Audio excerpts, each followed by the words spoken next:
Um, hello. So the first topic that I'm going to be talking about today, uh, actually maybe we should wait a moment and wait for everyone to come back.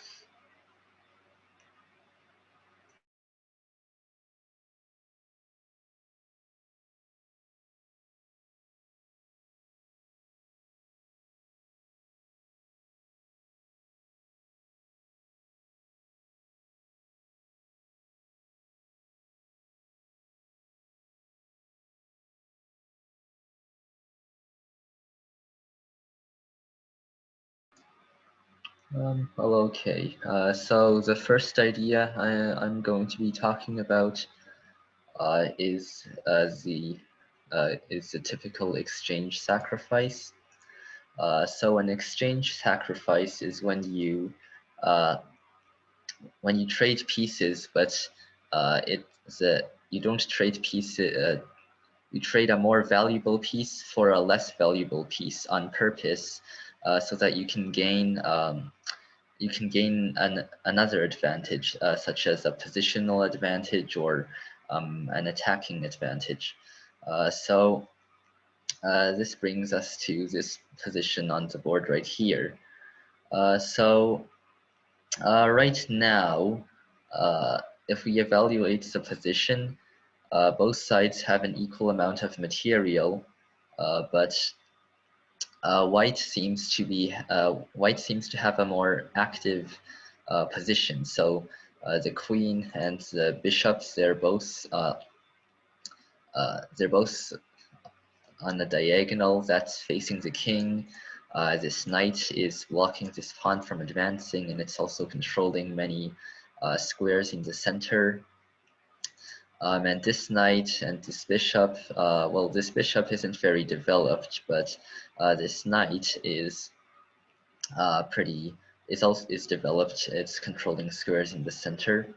And these rooks, they have the potential to move to the center, for example, and then control the center. So it looks like white has a uh, very advantageous position. So just what are some moves that black could do in this position right now? Uh, uh, so what are some moves that you are thinking that black can move right now? And you can unmute your mic.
So does anyone have any just ideas of what black should do, or what black wants to do in this position?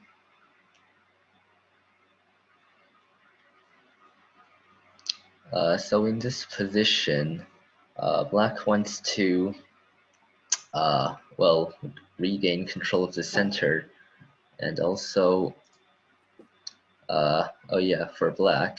So if you have, if so, if you have an idea of what uh, what's something that black could do in this position? Uh, then you can type it or unmute your mic.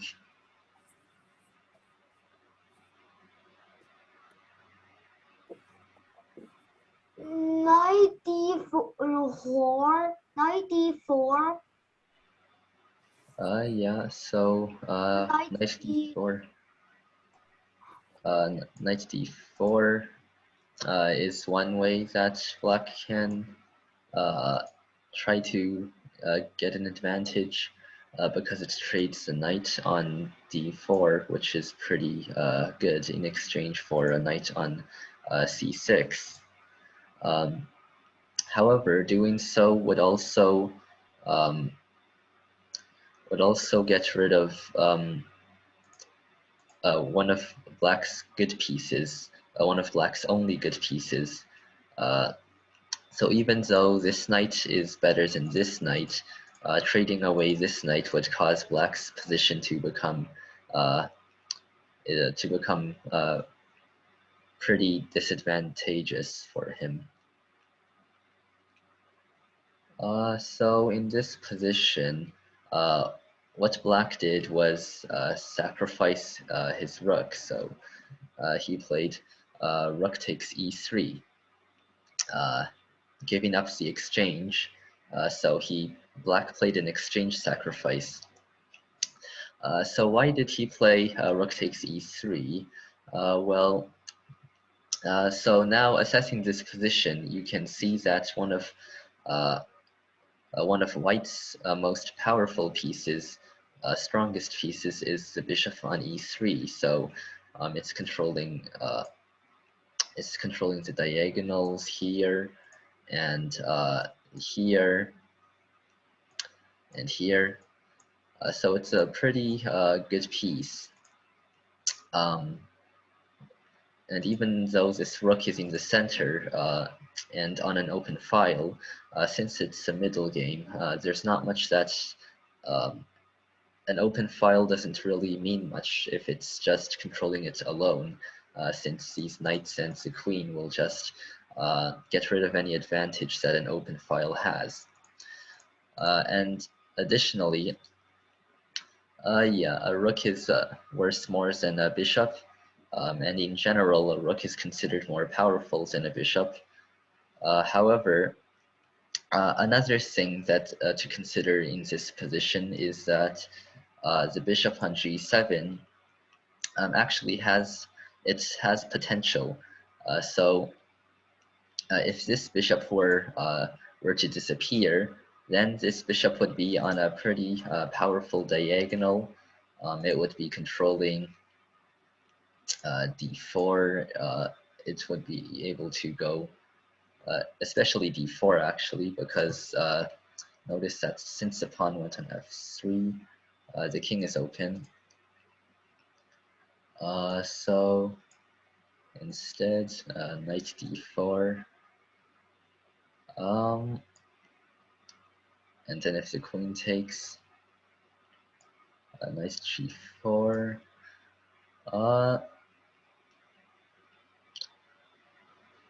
Yeah, it does look like that. However, the bishop can take it instead, can't it?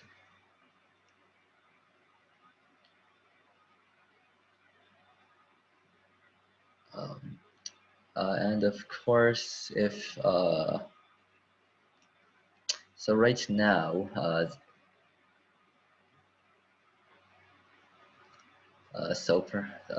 by moving the knight, yeah. So for example, let's say knight here. Well, just an example. So if the knight goes to d7, then the bishop's trade. Well, yeah, white's dark squared bishop is gone, but black's dark squared bishop is also gone. So black can't really, black can't really take advantage of the dark squares with the bishop. And in this position, well, first ignore the fact that this pawn is hanging, but this pawn is isolated. So now white can move his rooks onto the file and attack this pawn, and also um, if black were to put another piece in front of the pawn, so uh, like queen d4, then this bishop wouldn't be very good uh, because it would be blocked by these two pawns.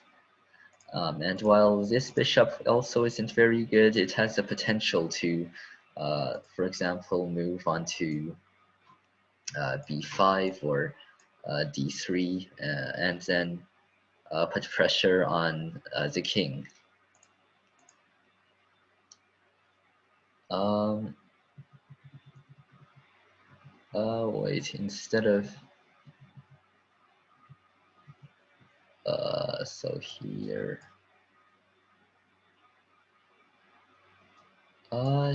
yeah, so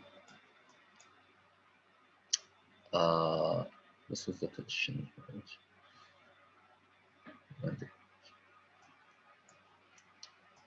So here, yeah, this does look playable for black. However, black still has a disadvantage because of this isolated pawn. Um, let's see, then double protect the pawn, so perhaps queen, the queen and knight. Yeah.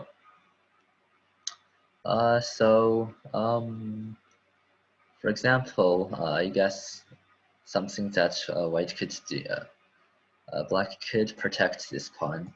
However, it makes his pieces passive. So, for example, this bishop, if it moves to f5, it wouldn't really have anywhere else to move. Whereas the bishop on f5 wouldn't really be doing much. And same for a bishop on d7 or e6. This bishop isn't really controlling any major diagonals.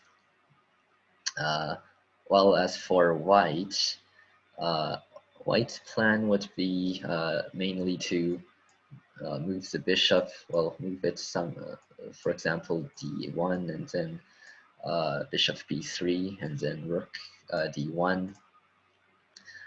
White's plan would be to put pressure on this pawn, and that would make make it very difficult for black to play, because while white can attack this pawn and also move his pieces around, black is forced to protect this pawn by moving his pieces into passive positions like bishop e6, which would uh, turn the bishop into a pawn, essentially, and queen d7 and rook d8, both of which protect this pawn, but that's the only thing that they do. So basically, if you trade the dark squared bishops, then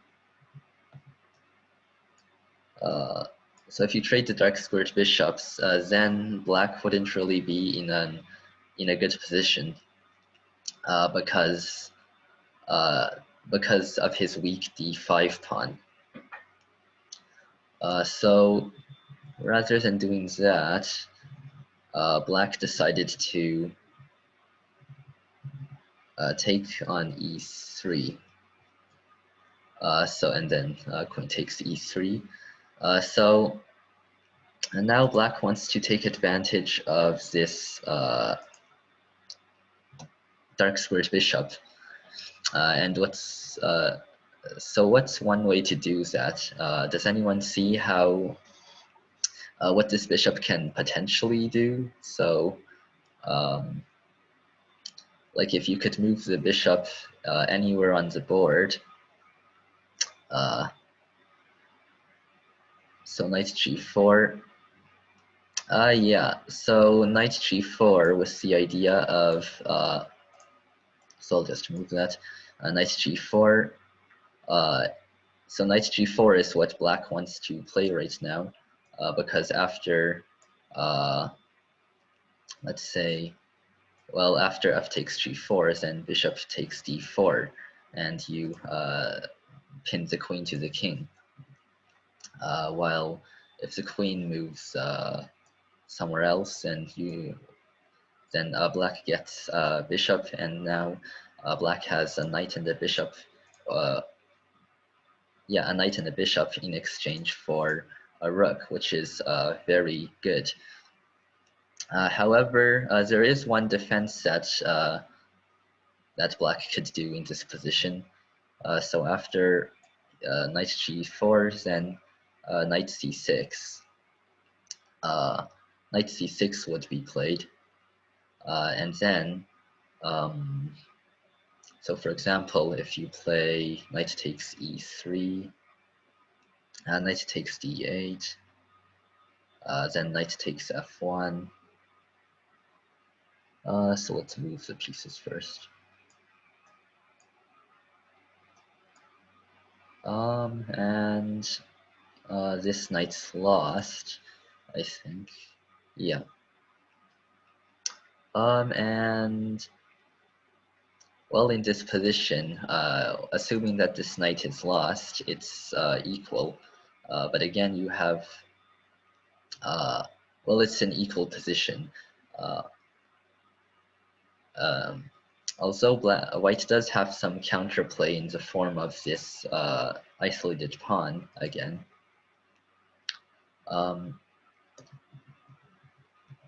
But black didn't do that because didn't move knight g4 because of knight takes c6. So instead, black first played queen f8 to prevent knight takes c6. And even if, for example, in the game, white did play knight takes c6.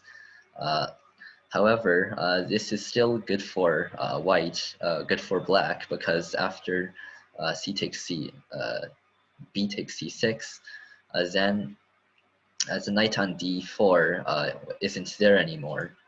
So now white has the potential to, for example, move in the future, move this knight away and threaten d4, or for example, after moving this knight away, attack this long diagonal. So if the knight was gone, then this pawn would be attacked. Or maybe in the future, black could play bishop d4 and attack the king. So by removing the knight on d4, black now has a pretty advantageous position because of this strong g7 bishop.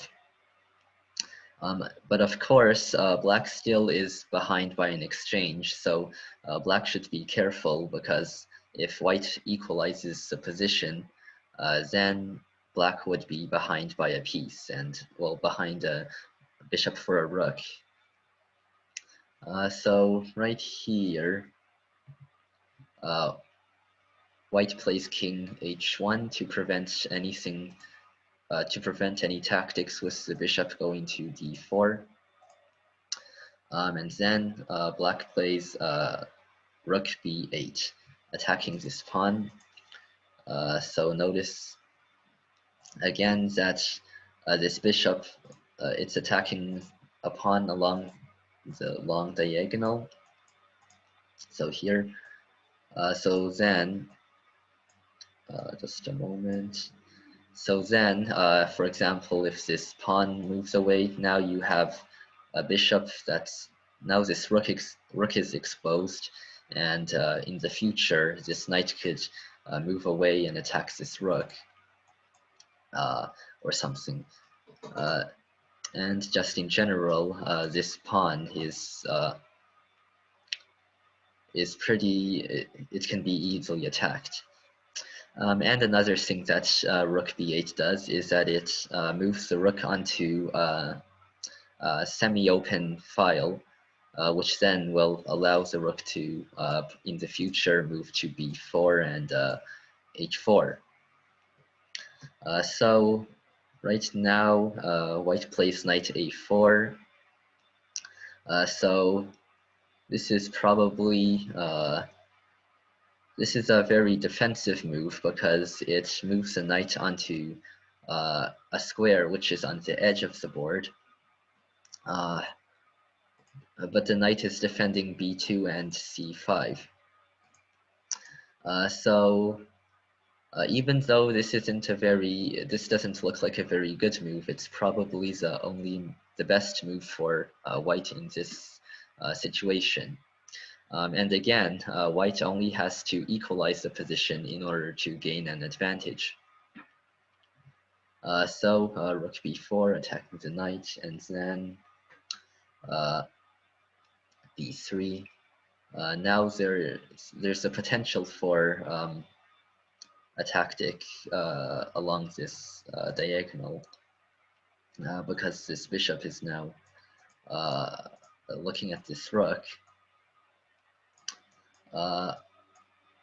However, because if well, black tries to do something like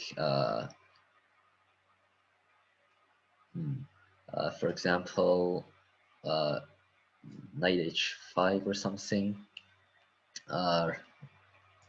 Then after the rook moves away,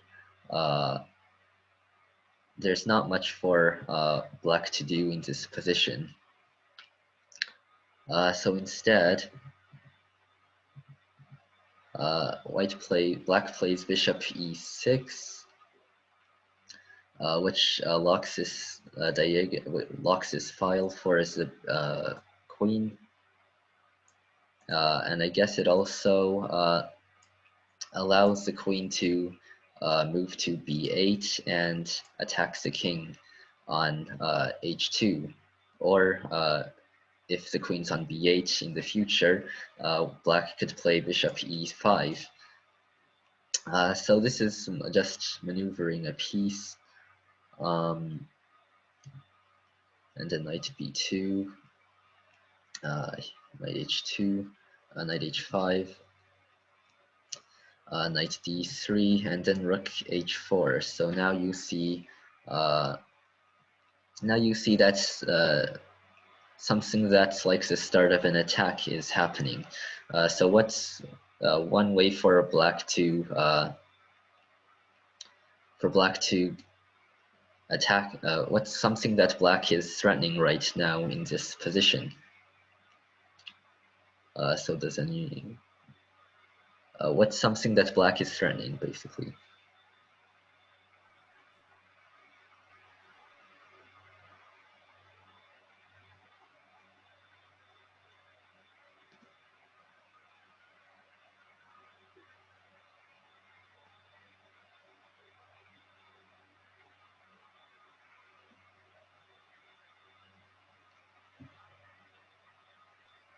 To go to knight g3. Yeah, so knight g3 is one potential idea that black could do. Is there any more? And it doesn't have to be threats. It could just be what does black want to do in this position. So what are some good moves if it was black's move right now? Bishop a1. Yeah, so this rook on a1 is also being attacked by this bishop.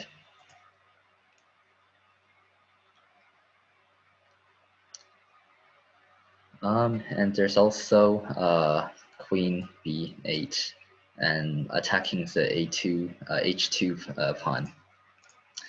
So right now, black is basically attacking white right now. And because of this bishop on g7, attacking this knight and potentially moving to d4, white's under some pressure right now because of that.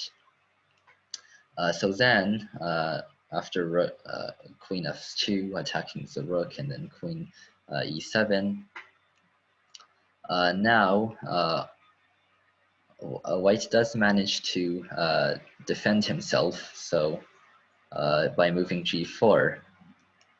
So in this position, because of the threat, because black's threatening to play bishop takes a1 and a lot of moves basically. So black could try to move his queen into the center. I mean, into the attack by queen g5. Black could try bishop d4, just attacking the queen and the king because it's restricting the king to restricting the g1 square.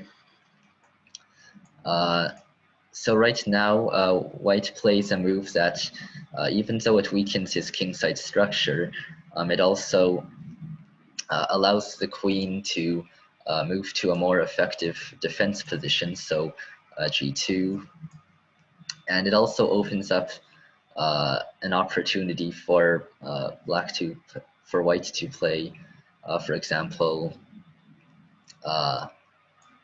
rook c1 and then c2. So it's a defensive maneuver.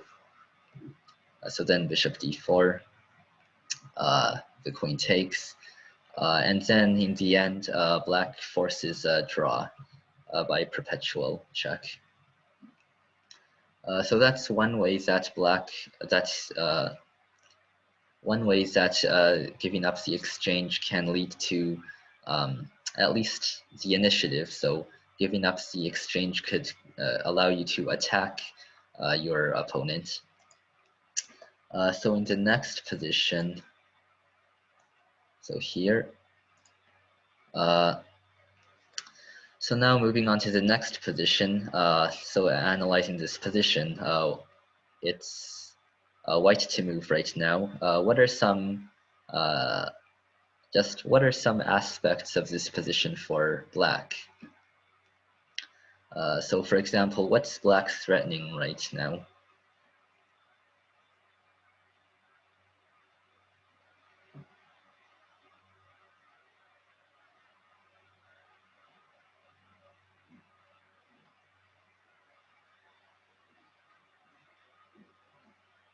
Rook b4. Rook b4, yeah. So the major threat is, well, black is threatening rook takes b4, gaining an extra pawn. But not only does black gain an extra pawn, because right now black does have doubled pawns, doubled isolated pawns, which may make losing a pawn not seem like much for white, but black also opens up the position. So because black has a bishop right now, black wants to open the position up, and so for if rook takes b4 or bishop takes b4, then this bishop has a potential to, for example, if bishop takes b4 and then back to a5, this bishop is threatening to move bishop d2 and attacking these pawns. And this rook can also do a lot of stuff to white along the queen side. So this position isn't looking very good for white. So does anyone see does anyone see a way for white to at least give himself a chance at defending himself?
So right now, black's main threat is to take this pawn on b4.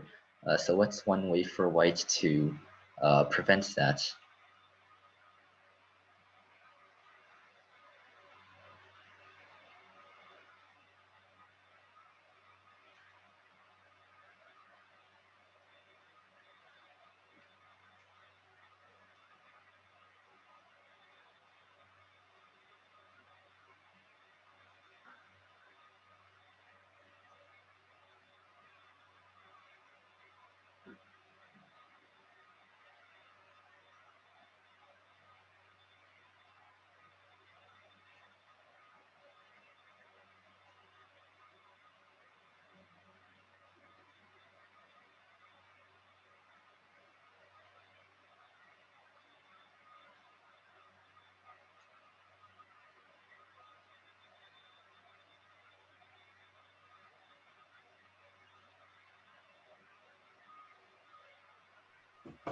Pawn a5. A5.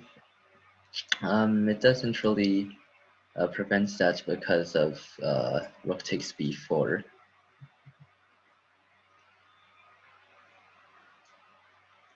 So what's one way to prevent both rook takes b4 and bishop takes b4?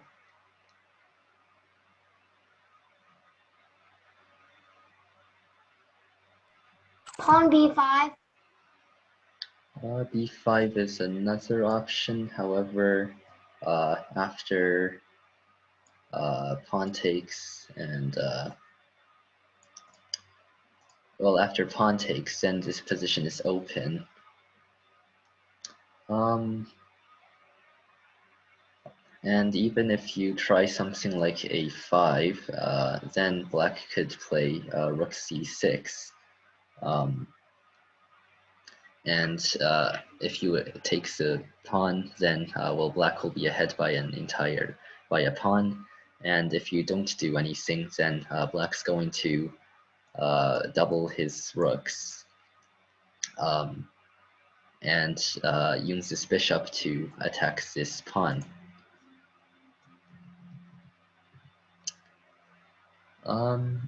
So in this position, white plays rook c5. And what rook c5 does, well, it blocks this bishop um, in exchange for a rook. So let's see what white does after here. So takes. And then now if you look at this position again, uh, so white's main disadvantage right now is well, having a knight for a rook, and also this square on e4, which is a backwards pawn. Well, this pawn on e3 is a backwards pawn, creating a weakness on e4. However, because white has a knight in exchange for a rook, uh, that wouldn't be too much of a concern because the knights can defend these squares. And as for black, black has doubled pawns on f5 and f6, and also a weak square on d4. So white's plan in this position is to move the knight from h4 over to d4 to put pressure on this pawn, and also to potentially advance the queenside pawns and gain an advantage through there. So right now, well, black plays rook a6 and then knight e2.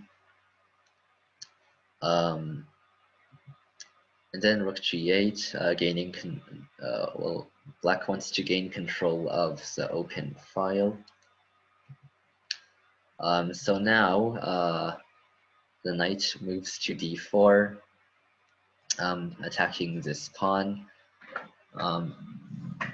And even if this pawn was defended, this knight would still be good. However, white doesn't trade knights. Instead, he moves his king over to e3 to defend this pawn.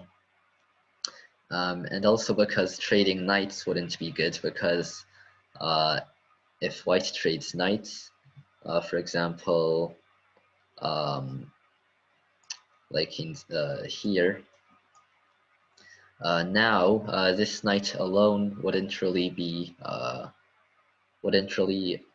enough to gain an advantage in the form of gain a positional advantage. So this knight is good, but it's only one knight, and if black uh, doubles the rook, for example, rooks on the g8 file, then the rook battery would be more powerful.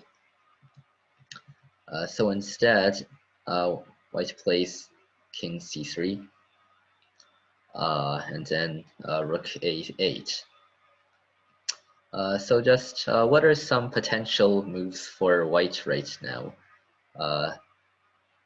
Or what are some potential plans that white can try to achieve right now?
So for white, B5.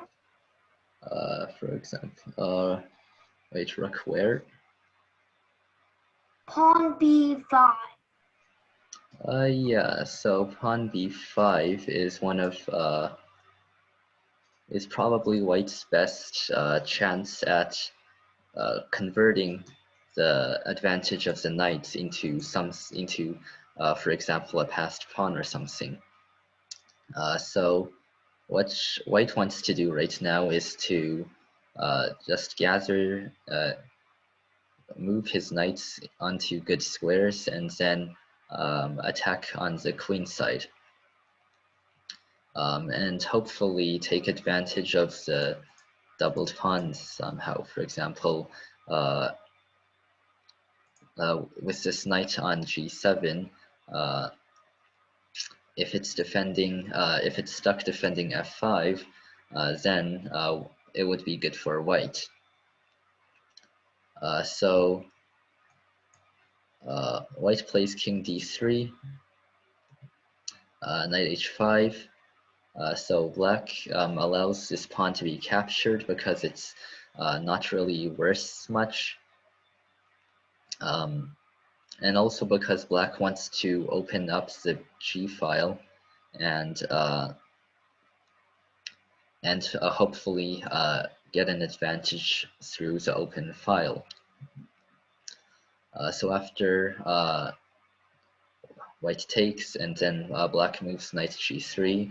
So black wants to trade pieces, right? Trade knights right now, because well, black is ahead by the exchange. So trading pieces is always a good idea if you're ahead in material.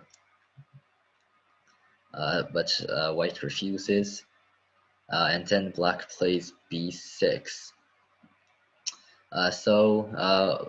Black plays b6 because black wants to try and black wants to exchange the pawns on c5, and then remove any chances for white to gain an advantage through pawn majority on the queen side.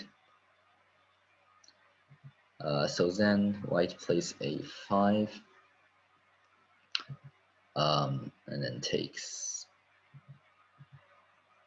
So here it's white's turn to move right now. So white's knight on d6 is pretty important. So what are some other advantages of white right now in this position?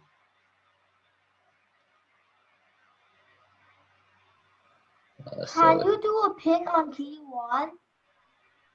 On g1, yeah, that's something that if the rook moves to g1, and if this pawn is defended, moving the rook to g1 would be a pin.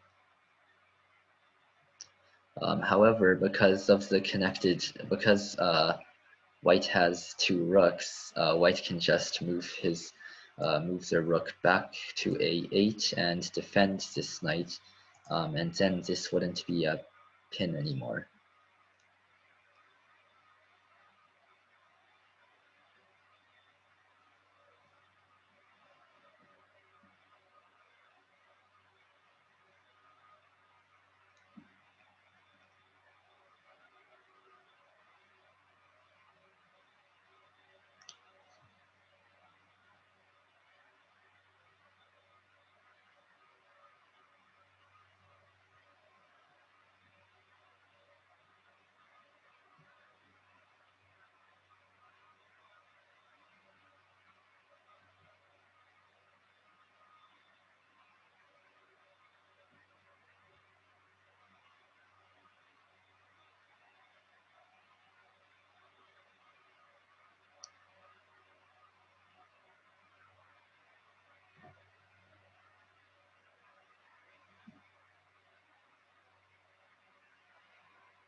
Another one of white's advantages is the pawn on a5. So the game continued. Let me check. Okay, so the games are starting. But essentially, the game continued after white maneuvered uh, his pawns and rooks into an advantageous square. And now, after the pawn, because uh, white wants to move knight to e6, and then white will have two knights in the center. And with the passed pawn on a5, white is likely going to win this game. So that was the lesson for today, and you can move on to your games right now.